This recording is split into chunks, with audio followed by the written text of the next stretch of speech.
The long years of thunderous chariots and the clash of bronze had finally given way to a hallowed silence at Shiloh. Before the pristine white curtains of the tabernacle, Joshua, the silver-haired commander who had weathered the desert's furnace and the highlands' cold, stood beside Eleazar the high priest. The tribal borders had been drawn and the lots cast, yet one sacred duty remained to complete the tapestry of the nation. They needed to settle the Levites, the spiritual heartbeat of Israel, within the inheritance of their brothers. Joshua gazed at the map of the conquered land, knowing that for the promise to be truly fulfilled, the word of God must be woven into the very fabric of every village and pasture. Amram, an elder of the Levites with a voice seasoned by years of chanting psalms, stepped forward to face the leaders. He spoke not of conquest or entitlement, but of the sacred mandate given through Moses, that the ministers of the sanctuary should have cities to dwell in and pastures for their flocks. Eleazar moved to the sacred urn to cast the lots, a process that transformed shared territory into a holy scattering. The tribes of Israel, in a profound gesture of gratitude and unity, yielded 48 of their finest cities. These outposts of grace were strategically placed so that no Israelite, regardless of their distance from Shiloh, would ever be far from the teaching of the law or the comfort of a refuge.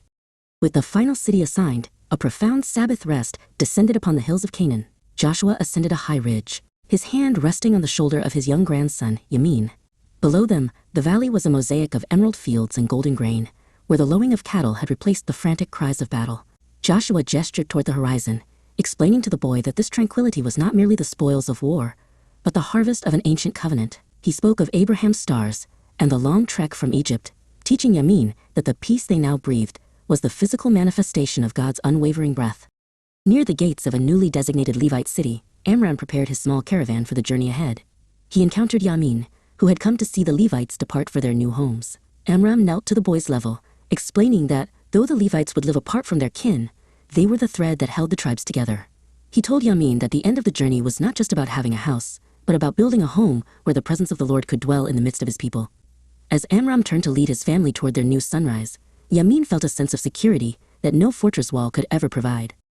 As the sun dipped below the great sea, painting the sky in strokes of violet and gold, Joshua withdrew to a quiet place of prayer. The weight of his long life, the bricks of Egypt, the manna of the wilderness, and the walls of Jericho felt light in the presence of such overwhelming faithfulness.